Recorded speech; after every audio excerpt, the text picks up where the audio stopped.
Let me go back to the main issue, what really happened and created this problem.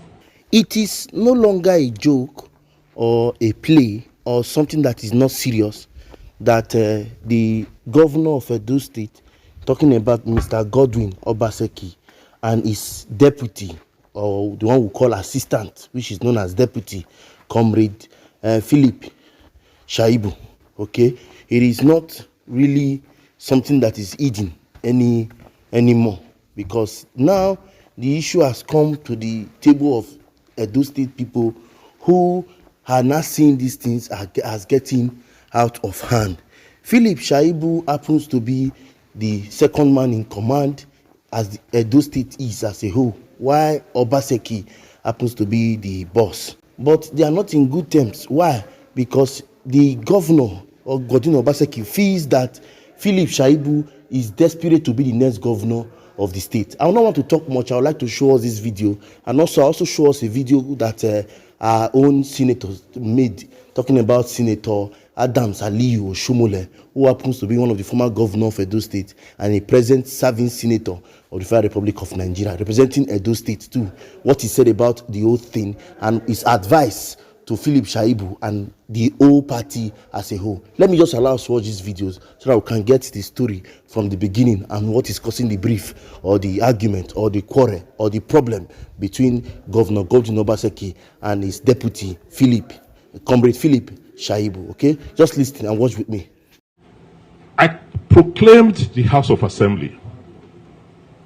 He was in Abuja. Before he left, I called the chairman. The chairman is here. I said, look, I want nominations for commissioners. What we normally do, we will sit down, about 5 of us, looking at the list, local government and local government, what have been submitted. Ask the chairman. That morning, I called him for the meeting. What did he say? He said he will not attend. That is why Isako does not have commissioner. He said he will not attend. I said, okay, well, let us go ahead. I will still give him that respect for us to consider when he's ready. He then went to Abuja. What struck me, and I've never said this to anybody, is that after I proclaimed the House of Assembly, we're now going to elect officers to the House of Assembly. He was in Abuja. He came back that day. I am the chief security officer of the state. I get any information I need. But I have that responsibility to keep quiet and use the information properly. My deputy called a leader in APC,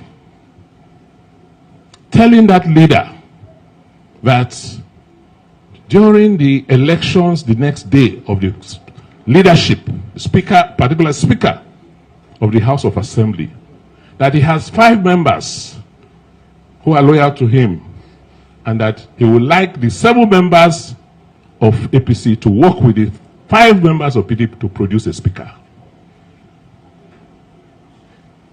This information will still be corroborated by somebody else. At that point, I called the PDP members to my house just to familiarize with them. And as usual, he tried to barge in. I said, well, you cannot just come to my house. It's my private house. It's not even government house. You have to have the courtesy. But now, it is my prerogative whether I want you to come in or not. After I heard what he had done, I said, you can't come into our meeting.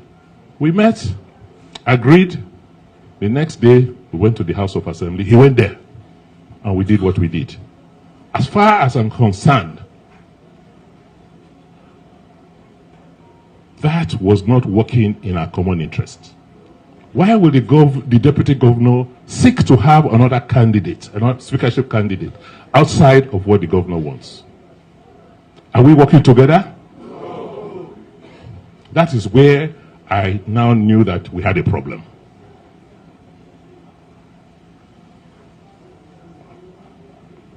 to say the deputy governor had become so desperate to take over that he would do anything, including carrying out a coup against his governor. How can you say you are loyal and you don't do that sort of a thing? What was kind of disturbing was the excuses he gave in his petition. This is a matter before the courts. I don't want to talk much about it. How can somebody swear to an affidavit, right? A public officer, with information that is patently wrong and false, that we stopped him from coming into ESCO. Meanwhile, you attended that ESCO and you signed.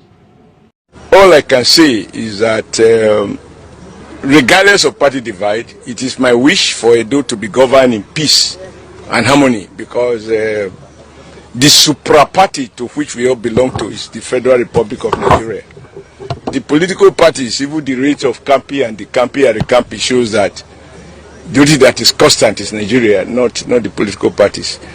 To that extent, as someone who have had the rare privilege of being the chief steward at Osadebe Avenue, it's my wish that this government and even future government, regardless of the political platform, govern in peace and help to that we have peace and harmony. But what I read, if it is I was referring to, about somebody going to court to complain about, quote, suspicion about being impeached, I don't know how courts adjudicate over suspicion. Maybe I'm a very poor legal student. I don't know about that. But let me say this.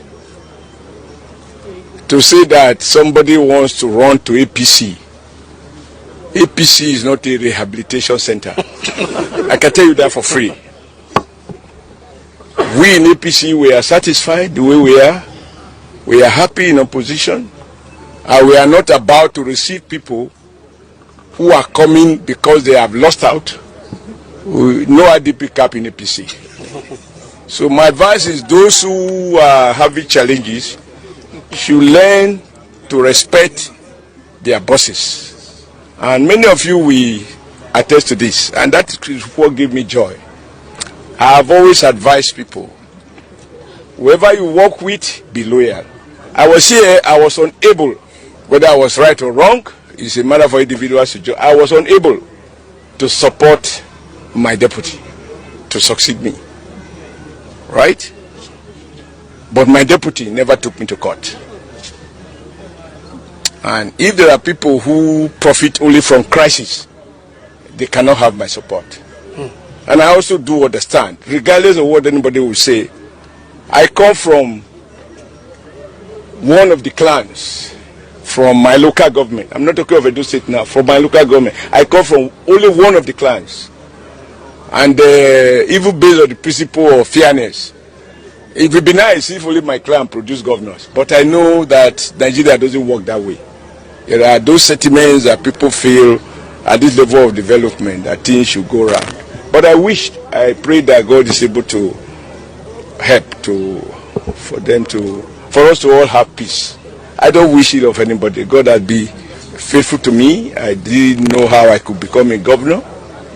And I didn't know how I could become a chairman. I also didn't know how I was removed as chairman. And now I don't know how God made me a senator. We had some city governors fail to make the same election. With beaver that doesn't allow you to cheat and to post figures that you didn't earn. So I've learned to trust God, to take control. And we must pray according to the Bible. We must pray for our leaders. Regardless of what you think, we are joined by God to pray for our leaders.